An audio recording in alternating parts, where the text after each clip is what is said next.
Salut les campeurs et les c'est Karim Debache pour une toute nouvelle chronique. Une chronique qui va vous parler de cinéma. Eh, je vous entends déjà hurler derrière vous. Attends, il y a un truc qui déconne, il y a quelque chose qui se passe mal. Qu'est-ce que c'est que cette pâte à fixe? Putain! Wow! Karim Debache, ici Uwe Boll avec un accent raciste. Pour fêter le lancement de mon Kickstarter sur Postal 2, j'aimerais que tu parles du premier opus. Dans l'espace. Wow!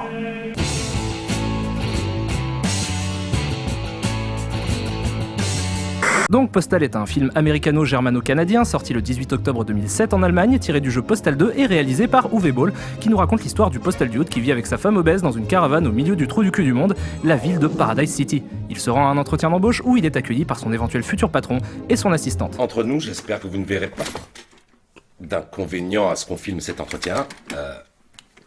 On le disséquera lors d'un stage. C'est d'accord? Ok, c'est quoi le délire avec sa chaise? Oui, c'est cool. Qu'est-ce qui tourne pas rond chez vous? Mais prends-en une autre! Le fauteuil. Nous avons un temps imparti, alors évitons de traîner si vous le voulez bien. Oui, monsieur. Mais qu'est-ce que c'est, une blague? C'est pas de l'humour, c'est une chaise! Donc évidemment l'entretien d'embauche se passe mal et le Postal Dude va rencontrer son oncle Dave qui est devenu gourou d'une secte de hippies et qui lui explique qu'il a besoin d'argent puisqu'il doit 1 300 000 $ et 79 cents. aux impôts.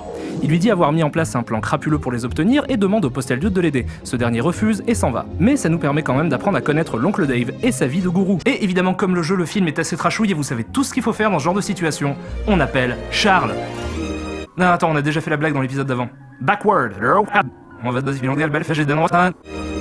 Rache, allez, ah non. On lui savait dans le genre, il faut fixer. Et va s'ouvrir au charte et cette feu le jeu, le mec m'a dit. Et évidemment, comme le jeu, le film est assez trashouille et vous savez tout ce qu'il faut faire dans ce genre de situation, on met des photos d'Alain Madelin.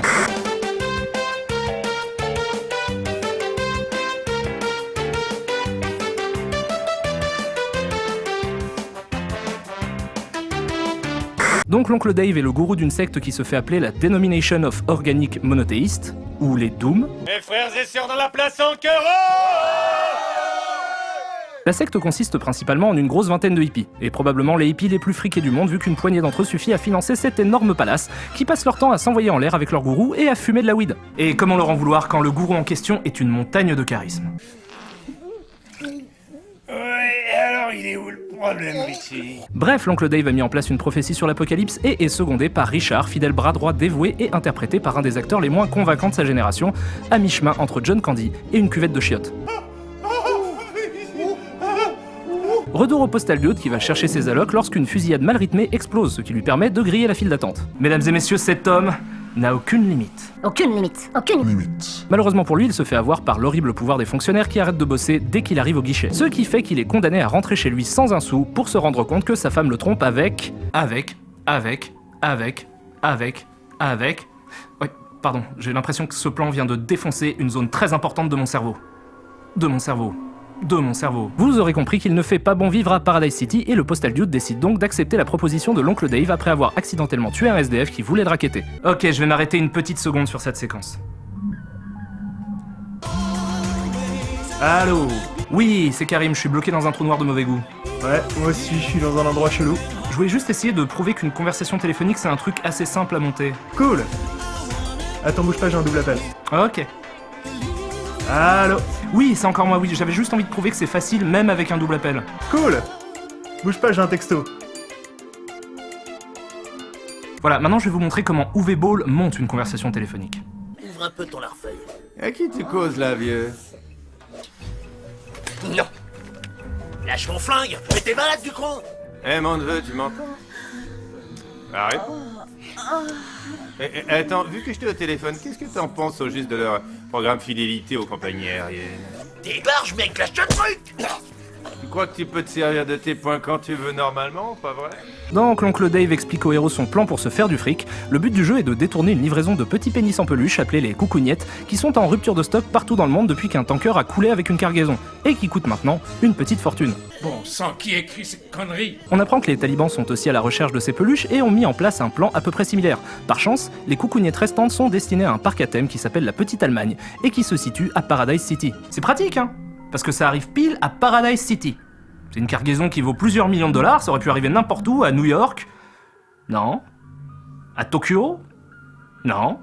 À Londres. Non plus. Ça arrive à Paradise. City.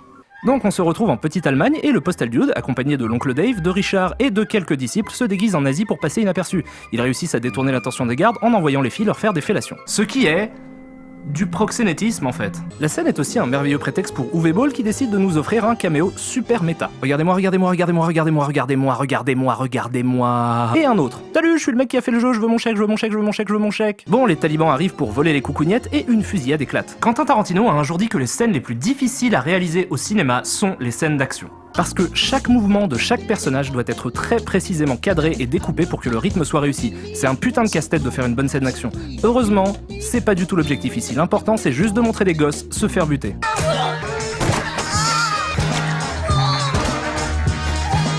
Ouais, je suis Uwe Boll, je suis trop extrême, je te montre des enfants morts, blablabla, je suis extrême, bla. Moi aussi, je peux vous en montrer des enfants morts. Voilà, plein d'enfants morts. C'est pas drôle. C'est tout ce que tu mérites. Ah bah voilà, il l'a dit, j'en étais sûr. Et c'est du second degré. Ah, c'est du second degré. Donc le postal dude arrive à s'enfuir, mais suite à un quiproquo déclenché par un flic ripou, il est considéré comme l'unique responsable de la fusillade. Il se retrouve donc recherché par les autorités qui décident d'envoyer la plèbe à ses trousses. Il réussit à les tromper en se déguisant en flic, ce qui est quand même une putain de performance. Parce que c'est visiblement le seul roux de la ville et que les gens qui se sont fait avoir par le stratagème l'ont déjà reconnu une fois avant, juste à partir d'une vieille photo qui lui ressemblait à peine. Unissez-vous, citoyens! Arrêtez ce fils de pute! Bref, il rejoint l'oncle Dave et les autres, et Richard, le bras droit de Dave, leur apprend que les coucougnettes contiennent le virus de la grippe aviaire et qu'il compte s'en servir pour déclencher une apocalypse sur le monde en suivant la prophétie de Dave. Il bute ce dernier après lui avoir roulé une pelle. Pourquoi ?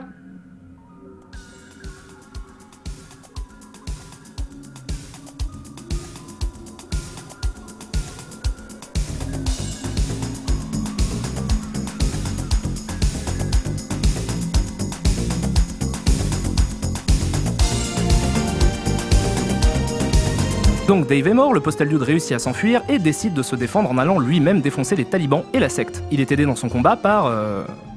elle. Bon ok, je suis obligé de m'arrêter 2 secondes pour vous expliquer pourquoi cette scène est une honte. Cette scène-là, la scène du héros qui se retrouve face à face avec une fille avec qui il a entretenu une relation pendant le film, cette tension créée par les regards des deux gens qui s'aiment mais qui ont peur que l'autre soit du mauvais côté, c'est un truc qu'on a déjà vu dans un bon milliard de films. Il y a même ça dans Max Payne. Le problème que j'ai avec cette scène, c'est que ces deux personnages ne se connaissent presque pas. Mais genre vraiment presque pas du tout quoi. Tiens, je vous ai fait un montage des seuls moments où on les voit ensemble pendant le film. 2 cafés crème, s'il vous plaît. Le café, c'est ça? Oh oui, 2 cafés crème. Il faut que je fonce. Voilà. Bon, les deux héros, puisque visiblement maintenant ils sont 2, retournent à la caravane du postal dude pendant que sa femme se fait partouzer par les flics corrompus et ils tombent nez à nez avec la secte et les talibans. Ça tire partout, c'est tout mal filmé, c'est chiant, quand il arrive à court de munitions, tout le monde décide par magie de se battre à main nue, Ben Laden s'enfuit avec l'aide de George Bush, le postal dude fait exploser sa femme qui retombe en petits morceaux sur des gens dans la rue, il se barre avec l'inconnu du Starbucks et je déteste ce monde. Je déteste ce monde, je déteste ce monde, je déteste ce monde, je déteste ce monde, je déteste ce monde, je déteste ce monde et je déteste ce film. Alors c'est ça, vraiment, c'est ça, la preuve qu'Uwe Boll est passé du statut d'infect étron à celui d'auteur subversif. Je veux dire, tout est toujours aussi mal filmé. Et puis merde, c'est vulgaire, c'est stupide, c'est gras, c'est... Du second degré. Je sais que c'est du second degré, bordel de merde, mais qu'est-ce que ça change ? C'est pas parce que quelqu'un se rend compte que ce qu'il fait est mauvais que ça en devient bon pour autant. Tiens, regardez, j'ai fait ce dessin, d'accord ? C'est un dessin de merde, hein, on est d'accord, il est très moche. Eh ben je l'ai fait au second degré. Je l'ai fait en sachant qu'au moment où je le faisais, c'était un dessin de merde. Et est-ce que pour autant ça devient un bon dessin ? Non, ça reste un dessin de merde. C'est mal dessiné. Contrairement à ce très joli sphinx d'Égypte. Et comprenez-moi bien, c'est pas le second degré que je critique, c'est une forme d'expression comme une autre. Sauf que le second degré ne devrait en aucun cas être une manière de camoufler la médiocrité de ce qu'on propose.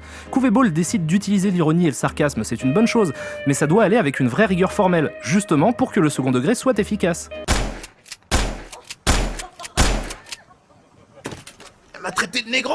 Ce que je trouve vraiment honteux, c'est le fait qu'Uwe Boll essaie de faire passer Postal pour un monument de subversion. Donc je vais simplement dire ce que je pense à ce sujet. Postal n'est pas un film subversif, c'est un film vulgaire, et c'est très différent.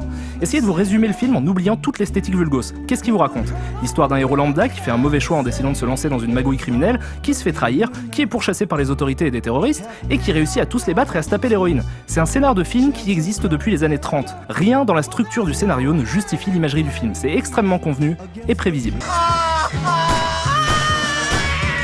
Un vrai film subversif est un film qui renverse les codes des histoires qu'on a l'habitude de nous raconter pour bousculer le système.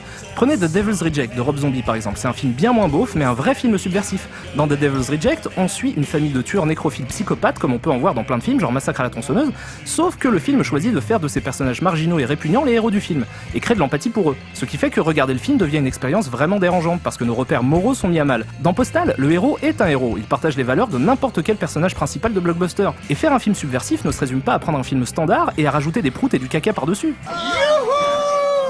Mais tout ce que je vous ai dit jusqu'à maintenant ne justifie pas ma haine contre le film. Donc, laissez-moi vous expliquer pourquoi je considère ce film comme une infecte immondice. J'essaie toujours, en regardant un film, de faire la différence entre les mauvais films, ratés pour X ou Y raison, et pour lesquels j'ai beaucoup de respect, parce que je suis parfaitement conscient que faire un bon film, c'est un gros challenge, et les films mauvais, ceux qui sont visiblement nés de mauvaises intentions. Vous vous souvenez probablement qu'Uwe Boll avait pété la gueule à plusieurs critiques. Ce que je vous ai volontairement pas dit, c'est que ce show était en réalité un coup de pub pour le film Postal. Il comptait même utiliser des rushs des combats dans le film. Si ça n'avait été qu'un coup de nerf, j'aurais presque trouvé ça touchant. Mais le fait que tout ça ne soit qu'une stratégie commerciale me révulse au plus haut point. Après les échecs de ses 4 premières adaptations, House of the Dead, Alone in the Dark, Blood Rain et King Rising, Uwe Boll a décidé de capitaliser un maximum sur son seul talent, celui de n'en avoir aucun. Après ces 4 échecs, il a simplement compris qu'il ne réussirait pas à percer dans le mainstream, et plutôt que d'essayer de faire mieux, il s'est dit que c'était vachement plus simple de chercher à plaire à moins de monde. Donc il a juste visé un public de niche. Et ça aussi, c'est une stratégie commerciale. La subversion, le second degré, le nihilisme, ça peut très facilement être transformé en argument de vente.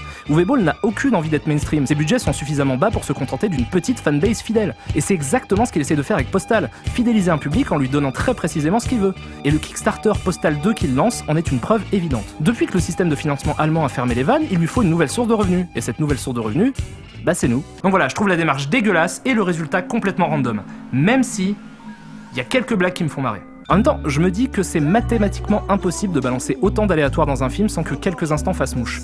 Mais même ces instants-là sont tellement appuyés avec la lourdeur d'un troupeau d'éléphants bodybuilders qu'ils finissent toujours par se faire broyer. Genre cette vanne. Que tous ceux qui adhèrent à la vraie foi attendent, prient et s'en remettent à Allah quand la glorieuse tuerie commencera. Et coupez! Voilà, comme ça je trouve ça amusant. Sauf qu'après il y a 5 minutes de dialogue où les mecs appuient sur la blague jusqu'à saturation, c'est effroyable. Et ce qui vaut pour les vannes vaut aussi pour le discours qu'ils développent. Vous vous souvenez de la scène de la chaise qui se casse la gueule? En fait, je pense que cette blague est une sorte de métaphore qui critique le monde de l'entreprise. Et j'aurais tendance à trouver ça intéressant, sauf que pareil, il en fait les caisses. Dans l'absurdité des répliques, dans le fait qu'on le force à chanter une chanson à la gloire de l'entreprise, merde, il y a même des têtes d'employés sur des pics dans le bureau du mec. Vous aurez le droit de me répondre que c'est aussi lourd dans le jeu, mais dans le jeu, on vous donne le choix de commettre ou non telle ou telle exaction. Donc on est beaucoup moins victime de ce qu'on nous envoie à la gueule. D'ailleurs, je me rends compte que j'ai très peu parlé du jeu dans ma critique, mais c'est surtout parce que le film se vend avant tout comme un film de Uwe Boll. Parce qu'on entend souvent certaines rumeurs comme quoi mes films seraient financés par l'ordre des nazis, et que répondre à ça, à 100%. Bref, je m'arrête là. Postal, c'est lourd. C'est juste lourd. Et c'est du second degré. Peut-être, mais c'est lourd. Second degré. Lourd. Second degré. Lourd. Second degré. Lourd. Nom de Dieu, c'était un rêve, c'est un retournement de situation beaucoup trop évident, c'est même interdit dans quelques festivals. Ah!